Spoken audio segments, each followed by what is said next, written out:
নমস্কার বন্ধুরা, প্রত্যেক দিনের মতো আজকেরও হাজির হয়ে গেলাম নতুন একটা রেসিপি চটপট আপনাদের সাথে শেয়ার করে নেওয়ার জন্য। আজকের আমি বানিয়ে দেখাবো ঝিঙে দিয়ে মুগ পোস্ত। এই গরমের একদম উপযুক্ত একটা রেসিপি, একবার হলেও ট্রাই করে দেখতে পারেন। তো রেসিপিটি তৈরি করার জন্য আমি এখানে নিয়েছি আমার প্রয়োজন মতো কিছুটা ঝিঙে। আর প্রথমে ছুরির সাহায্যে ঝিঙের যে শিরা অংশটা থাকে ওটাকে আমি বাদ দিয়ে দেবো। খাই খাই অনুর রান্নাঘরের প্রত্যেকটি রেসিপি হয় সহজ সরল সাধারণ, যাতে করে আপনারাও অনায়াসে খুব সুন্দর সুন্দর টেস্টি রেসিপি বাড়িতে তৈরি করতে পারেন। এখন আমি একটা পিলারের সাহায্যে ঝিঙের খোসাগুলোকে ছাড়িয়ে নেব। আপনারা এই কাজটা ছুরি বটি দিয়েও করতে পারেন, তবে পিলার দিয়ে করলে আমার কিন্তু খুব সহজে খোসাগুলো ছাড়ানো হয়। ঝিঙের কিছুটা খোসা বাদ দিয়ে দিলাম, কিছুটা রাখলাম। এই রকমভাবে ঝিঙেগুলোকে আমি কেটে নেব। এবারে দেখুন, একটা মিডিয়াম সাইজের ঝিঙেকে 3 টুকরো করেছি, আর ঝিঙের প্রত্যেকটা টুকরোগুলো এরকম একটু বড় বড় করে নিতে হবে।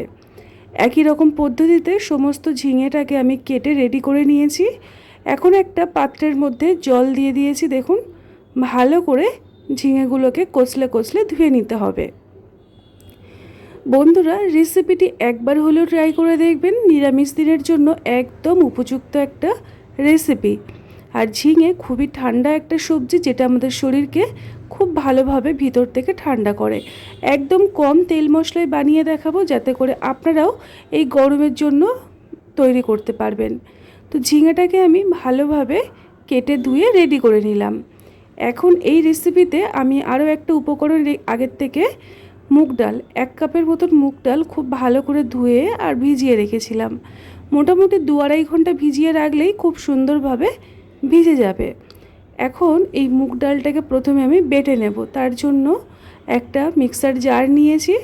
যেহেতু গ্রাইন্ড করব, তার মধ্যে দিয়ে দিলাম ঝালের জন্য 2টো কাঁচা লঙ্কা, দিয়ে মিহি করে এরকম করে বেটে নিতে হবে। একটু জল দেবেন না, জল ছাড়া বেটে নেবেন, দেখবেন তাতে করে বড়াগুলো খুব সুন্দর হবে। এখন ডালের মধ্যে লবণ, হলুদ, লাল লঙ্কার গুঁড়ো, অল্প একটু কালো জিরে দিয়ে ভালো করে চামচের সাহায্যে ডালটাকে মিশিয়ে নেব।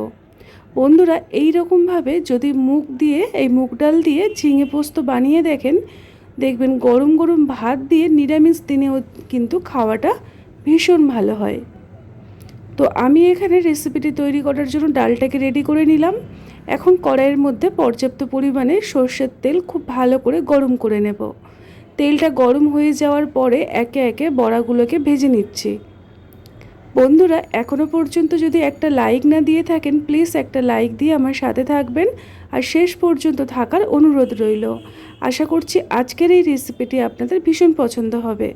খাই খাই অনুর রান্নাঘরের প্রত্যেকটি রেসিপি হয় একদম সহজ সরল, যাতে করে আপনারা একবার দেখেই বাড়িতে তৈরি করে নিতে পারেন।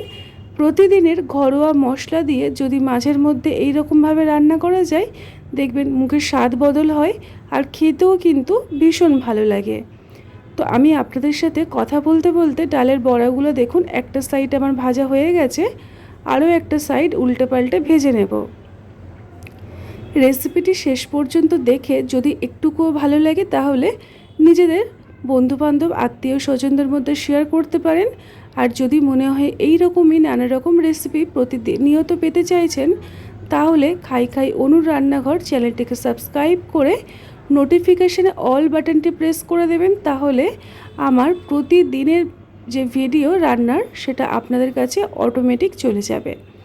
আমি এখানে প্রত্যেকটা ডালের বড়া একই রকমভাবে ভেজে রেডি করে নেব। তারপরে ওই তেলের মধ্যে দিয়ে দেব প্রথমে ফোড়নে কালো জিরে।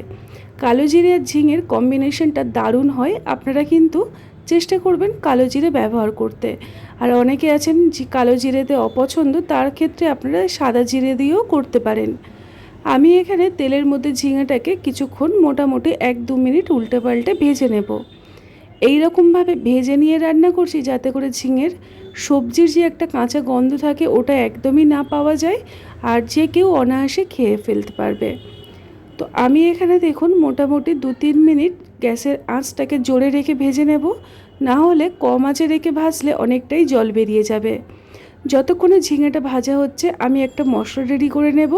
তার জন্য একটা মিক্সিং জারের মধ্যে কিছুটা পোস্ত আর কিছুটা চীনা বাদাম ভালো করে শুকনো গুঁড়ো করে নিয়েছি। এখন আমি এর মধ্যে দিয়ে দেব একটা গোটা টমেটো, কয়েকটা ঝালের জন্য কাঁচা লঙ্কা, অল্প একটু জল দিয়ে মিহি করে বেটে একটা মশলা রেডি করে নিয়েছি।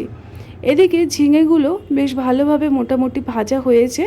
এখন আমি উল্টে পাল্টে আর একটু নেড়ে ছেড়ে ভেজে নেব।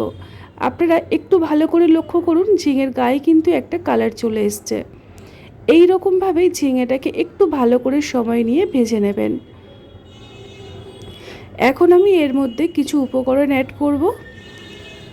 তার জন্য প্রথমে আমি দেখুন অল্প একটু আদা বাটা দিলাম। আদাটাকে দিয়ে ঝিঙের সাথে কয়েক সেকেন্ড ভেজে নেব। তারপরে এখানে দিয়ে দিতে হবে আগের থেকে পেস্ট করে রাখা পোস্ত আর চীনাবাদাম বাটা। যেহেতু কাঁচা লঙ্কা আমি ব্যবহার করেছি, এই রান্নাতে গুঁড়ো লঙ্কা খুবই কম ব্যবহার হবে বা না দিলেও চলে। এখন আমি খুব ভালো করে মশলাটাকে কষিয়ে নেব। আর অল্প একটু হলুদ গুঁড়ো ব্যবহার করলাম। আমি এখানে কোনো রকম লাল লঙ্কার গুঁড়ো একদমই ব্যবহার করলাম না। বন্ধুরা, এই অতিরিক্ত গরমে এই রান্নাটা কিন্তু একদম হালকা পাতলা একটা রেসিপি আর ভীষণ টেস্টি হয়। তারপরে এই পর্যায়ে আমি দিয়ে দেব আগের থেকে ভেজে রাখা মুগ ডালের বড়া। বড়াটাকে দিয়ে সব কিছুর সাথে একটু ভালো করে কষিয়ে নেব, তাহলে বড়ার মধ্যেও পোস্তর যে ফ্লেভার খুব সুন্দরভাবে চলে যাবে। তারপরে আমি এখানে দিয়ে দেব অল্প একটু চিনি। চিনিটা এই কারণেই দেওয়া, নিরামিষ রান্না চিনিটা দিলে বেশ ভালো একটা স্বাদের ব্যালেন্সটা বজায় থাকে আর খেতেও কিন্তু ভীষণ ভালো লাগে। তারপরে দিয়ে দিতে হবে এখানে পর্যাপ্ত পরিমাণে জল। এই রান্নাটা হবে গা মাখা, তাই আপনারা যখনই তৈরি করবেন নিজেদের আন্দাজ বুঝে কিন্তু জলটা ব্যবহার করবেন। আমি এখানে মোটামুটি 1.5 কাপ মতন জল ব্যবহার করলাম।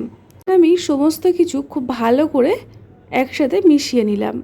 দিয়ে দিলাম স্বাদ মতো লবণ আর দিয়ে দেব 2-1টা কাঁচা লঙ্কা, যেটা মাঝখান থেকে আমি একটু ফালি করে দিয়েছিলাম। এখন এটাকে সিদ্ধ হওয়ার জন্য কিছুক্ষণ রেখে দেব। মোটামুটি 10 থেকে 15 মিনিট মিডিয়াম আঁচে ফুটিয়ে নিয়েছি। তারপরে ঢাকনাটাকে খুলে আপনাদেরকে দেখাচ্ছি। দেখুন, এখানে ঝোলটা কিন্তু একদম হালকা পাতলা তৈরি হবে আর বড়া ও ঝিঙে সমস্তটা খুব ভালোভাবে সুসেদ্ধ হয়ে গেছে। মোটামুটি 2 থেকে 3 মিনিট ঢাকনা ছাড়া একটু ফুটিয়ে নিলেই তৈরি হয়ে যাবে এই রকম গামাখা ঝিঙে মুগ পোস্ত। বন্ধুরা, রেসিপিটি এতটা ভালো হয়, আপনারা একবার যদি ট্রাই করেন মনে হবে বারে বারে এইভাবে তৈরি করি। সবার শেষে আমি 1 চামচের মতো কাঁচা সর্ষের তেল দিয়ে ঢাকনা দিয়ে রেখে দেব গ্যাসের ফ্লেমটাকে অফ করে। তাতে করে পোস্ত আর কাঁচা সর্ষের তেলের একটা যে কম্বিনেশন, রান্নার স্বাদ বহুগুণে বাড়িয়ে দেয়। এখন গ্যাসের ফ্লেমটাকে আমি অফ করে দেব, নাহলে কাঁচা তেলের গন্ধটা আর পাওয়া যাবে না। ব্যাস, ঢাকনা দিয়ে রেখে দিলাম। তারপরে 5 মিনিট পরে ঢাকনাটাকে খুলে আপনাদেরকে দেখিয়ে দিচ্ছি। আর একটা পাত্রের মধ্যে আমি গরম গরম সার্ভ করে নিয়েছি আজকের আমাদের ঝিঙে মুগ পোস্ত। বন্ধুরা, রেসিপিটি যদি একটুকুও ভালো লাগে তাহলে প্লিজ একটা লাইক দিয়ে আমার সাথে থাকবেন। আর আমার সকল নতুন পুরনো বন্ধুদের জন্য রইল আমার অফুরন্ত ভালোবাসা। তো আজকের আমাদের রেসিপি একদম তৈরি হয়ে গেছে। গরম গরম ভাত রুটি দিয়ে খেতে অসাধারণ লাগে। সবাই ভালো থাকবেন, সুস্থ থাকবেন।